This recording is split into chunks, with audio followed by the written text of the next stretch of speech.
Assalamualaikum warahmatullahi wabarakatuh. Selamat datang di channel Mukmin Studio Official. Pada kesempatan kali ini, kita akan membahas tentang salah satu sahabat Nabi yang sangat terkenal dengan kehebatan dan keberaniannya di medan perang, yaitu Khalid bin Walid. Siapakah Khalid bin Walid? Mengapa ia dijuluki sebagai pedang Allah yang terhunus? Bagaimana kisah hidup dan perjuangannya dalam membela Islam? Mari kita simak bersama-sama kisahnya.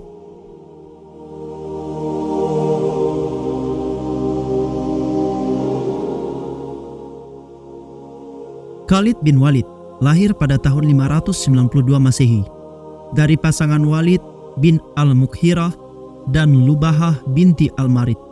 Ayahnya adalah seorang pemimpin dan orang kaya di kalangan Bani Makhzum, salah satu marga terkemuka di suku Quraisy. Khalid bin Walid juga merupakan kerabat dekat Rasulullah SAW karena bibinya yang bernama Maimunah adalah istri beliau. Khalid juga merupakan sepupu dari Umar bin Khattab, khalifah kedua umat Islam.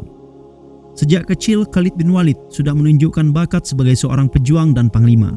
Ia belajar ilmu berkuda, memanah dan berperang dari ayahnya dan pamannya yang terkenal sebagai ahli perang. Khalid bin Walid juga memiliki kecerdasan, keberanian dan ketangguhan yang luar biasa. Ia tidak pernah takut menghadapi musuh, bahkan jika jumlahnya lebih banyak dari pasukannya. Namun sayangnya, Khalid bin Walid tidak segera masuk Islam ketika Rasulullah SAW menyampaikan risalahnya. Ia malah menjadi salah satu musuh berat Islam dan Rasulullah SAW. Ia merasa bahwa ajaran Islam mengancam kekuasaan dan kehormatan kaum Quraisy, terutama Bani Makhzum. Ia juga merasa bahwa Rasulullah SAW adalah seorang pendusta yang ingin menghancurkan tradisi dan kepercayaan nenek moyang mereka. Khalid bin Walid pun berusaha untuk memerangi dan menghentikan dakwah Rasulullah SAW dengan segala cara. Ia terlibat dalam beberapa peperangan melawan kaum muslimin seperti Perang Badar, Perang Uhud dan Perang Khandaq. Dalam Perang Uhud, Khalid bin Walid berhasil memimpin pasukan berkuda Quraisy dan mengalahkan pasukan muslimin dengan taktik yang cerdik.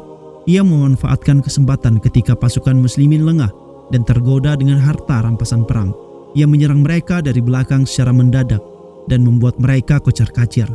Perang Uhud menjadi perang yang paling menyedihkan bagi kaum muslimin karena banyak sahabat Nabi yang gugur, termasuk paman beliau Hamzah bin Abdul Muthalib. Namun Allah Subhanahu wa taala berkehendak lain. Khalid bin Walid akhirnya mendapatkan hidayah dan memeluk Islam pada tahun 629 Masehi setelah perang Khaybar.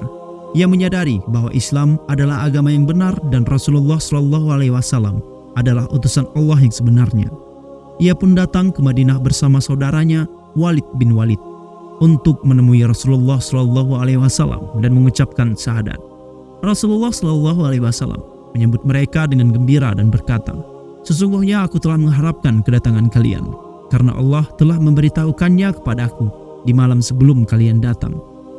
Khalid bin Walid pun menyesali semua perbuatannya yang telah menyakiti kaum muslimin dan Rasulullah SAW. Ia memohon ampun kepada Allah SWT dan berjanji untuk menebus dosa-dosanya dengan berjihad di jalan Allah. Ia berkata, "Ya Rasulullah, aku telah melakukan banyak kejahatan terhadap Allah dan Rasul-Nya. Aku telah membunuh banyak orang muslim dan membuat mereka menderita. Aku ingin bertaubat dan memperbaiki diri. Izinkanlah aku untuk berjihad di jalan Allah hingga mati, agar Allah mengampuni dosa-dosaku." Rasulullah SAW pun mengabulkan permintaannya dan memberinya gelar Abu Sulaiman. Ia juga menjadikannya sebagai salah satu panglima perang Islam yang paling dipercaya. Rasulullah SAW mengetahui bahwa Khalid bin Walid memiliki keahlian, pengalaman dan kepemimpinan yang sangat baik dalam bidang militer. Ia pun memanfaatkan potensi Khalid bin Walid untuk memperkuat dan memperluas Islam. Sejak saat itu, Khalid bin Walid menjadi salah satu sahabat Nabi yang paling setia, taat dan berani. Ia tidak pernah absen dalam setiap peperangan yang dipimpin oleh Rasulullah SAW atau para khalifah setelahnya. Ia berhasil memenangkan banyak pertempuran dan menaklukkan banyak negeri. Ia juga tidak pernah kalah dalam setiap peperangan yang ia hadapi. Oleh karena itu, ia dijuluki sebagai Saifullah Al-Maslul, yang artinya pedang Allah yang terhunus. Salah satu peperangan yang paling terkenal yang dipimpin oleh Khalid bin Walid adalah Perang Mu'tah yang terjadi pada tahun 629 Masehi. Perang ini adalah perang pertama yang dilakukan oleh kaum muslimin melawan Kekaisaran Romawi yang merupakan salah satu kekuatan besar di dunia saat itu. Perang ini dipicu oleh pembunuhan utusan Rasulullah SAW, Al-Harits bin Umair, oleh seorang gubernur Romawi di Syam. Rasulullah SAW pun mengirimkan pasukan sebanyak 3.000 orang untuk membalas dendam dan menyebarkan Islam di wilayah tersebut. Pasukan muslimin dipimpin oleh Zaid bin Haritsah yang merupakan sahabat dan anak angkat Rasulullah SAW. Jika ia gugur, maka ia digantikan oleh Ja'far bin Abi Thalib yang merupakan saudara sepupu dan sahabat Rasulullah SAW. Jika ia gugur, maka ia digantikan oleh Abdullah bin Rawahah yang merupakan salah satu pemimpin kaum Ansor dan sahabat Rasulullah SAW. Jika ia gugur, maka pasukan muslimin boleh memilih sendiri pemimpin mereka. Ketika pasukan muslim sampai di Mu'tah, sebuah desa di sebelah selatan sungai Yordan, mereka terkejut melihat bahwa pasukan Romawi dan sekutu-sekutunya dari suku-suku Arab telah sampai menanti mereka. Jumlah mereka diperkirakan mencapai 100.000 orang atau bahkan lebih. Dengan kata lain, pasukan muslimin kalah jumlah lebih dari 30 kali lipat.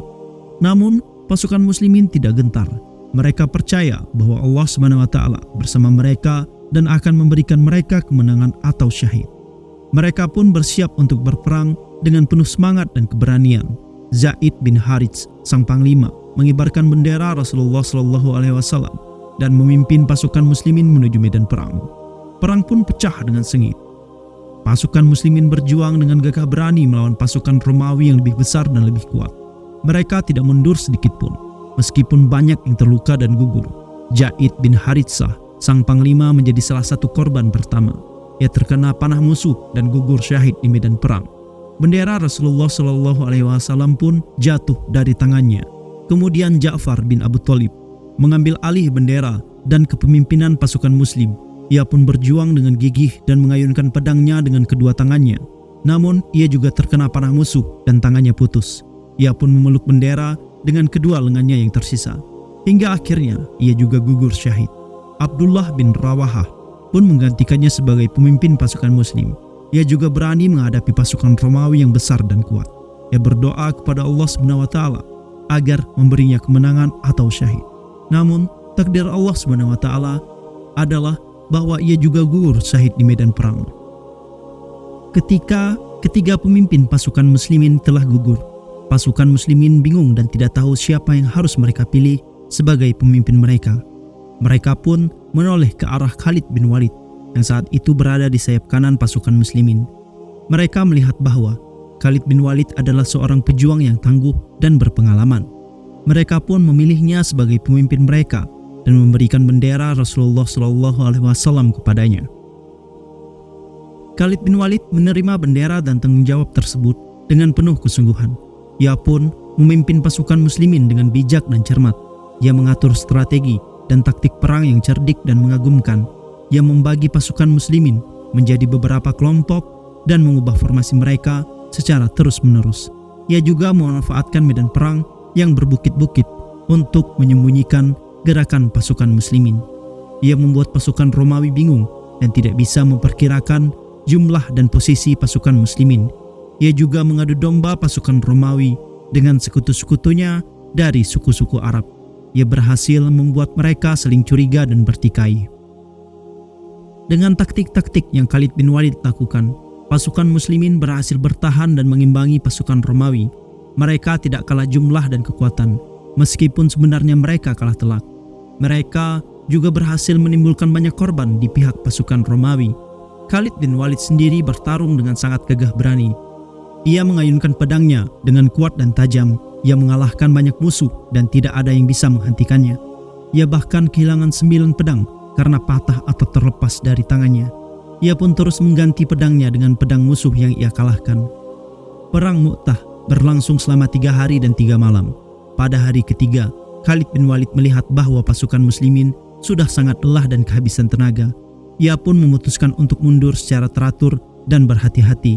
Ia tidak ingin pasukan muslimin terbunuh sia-sia oleh pasukan Romawi yang masih banyak dan kuat. Ia pun memberi perintah kepada pasukan muslimin untuk mundur secara berangsur-angsur dan menjaga formasi mereka. Ia juga memerintahkan pasukan berkuda untuk menutupi gerakan mundur pasukan muslimin. Ia sendiri berada di belakang pasukan muslimin dan menghadapi pasukan Romawi yang mengejar mereka. Dengan cara ini, pasukan muslimin berhasil mundur dengan selamat dan tidak banyak mengalami kerugian. Mereka pun kembali ke Madinah dengan membawa bendera Rasulullah SAW dan mayat-mayat para syuhada. Mereka juga membawa berita tentang keberanian dan kepemimpinan Khalid bin Walid dalam perang Mu'tah. Mereka memuji Khalid bin Walid sebagai seorang panglima yang hebat dan seorang pejuang yang tak terkalahkan. Rasulullah SAW pun mendengar berita tentang perang Mu'tah dan Khalid bin Walid. Beliau sangat gembira dan bersyukur kepada Allah SWT atas kemenangan dan keselamatan pasukan muslimin. Beliau juga sangat menghormati dan mengagumi Khalid bin Walid. Beliau pun memberinya gelar Saifullah al-Maslul, yang artinya pedang Allah yang terhunus. Beliau berkata, sesungguhnya Khalid adalah pedang di antara pedang-pedang Allah yang terhunus. Allah menaklukkannya dengan pedang itu siapa yang dikehendakinya.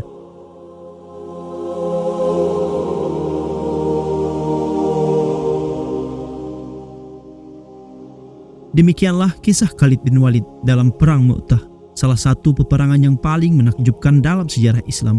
Dari kisah ini, kita bisa belajar banyak pelajaran dan hikmah. Di antaranya, kita harus percaya dan berserah diri kepada Allah SWT dalam segala hal, termasuk dalam peperangan. Allah SWT akan memberi kita kemenangan atau syahid sesuai dengan kehendak dan rahmat-Nya. Kita harus berjuang dengan semangat dan keberanian di jalan Allah SWT, meskipun menghadapi musuh yang lebih besar dan lebih kuat. Allah SWT akan memberi kita pertolongan dan bantuan, baik dari arah yang kita duga maupun yang tidak kita duga. Kita harus memanfaatkan akal dan ilmu yang Allah berikan kepada kita dalam berperang. Kita harus membuat strategi dan taktik perang yang cerdik dan efektif. Kita harus memperhatikan medan perang, kondisi pasukan dan kelemahan musuh. Kita harus beradaptasi dengan situasi dan mengubah rencana jika perlu. Kita harus menghargai dan mengenang jasa-jasa para syuhada yang gugur di jalan Allah SWT. Kita harus mendoakan dan memuliakan mereka. Kita harus mengambil pelajaran dan motivasi dari pengorbanan dan keteladanan mereka. Itulah kisah Khalid bin Walid, panglima Islam yang tak terkalahkan. Semoga kisah ini bisa menginspirasi dan memberi manfaat kepada kita semua. Amin ya rabbal alamin. Assalamualaikum warahmatullahi wabarakatuh.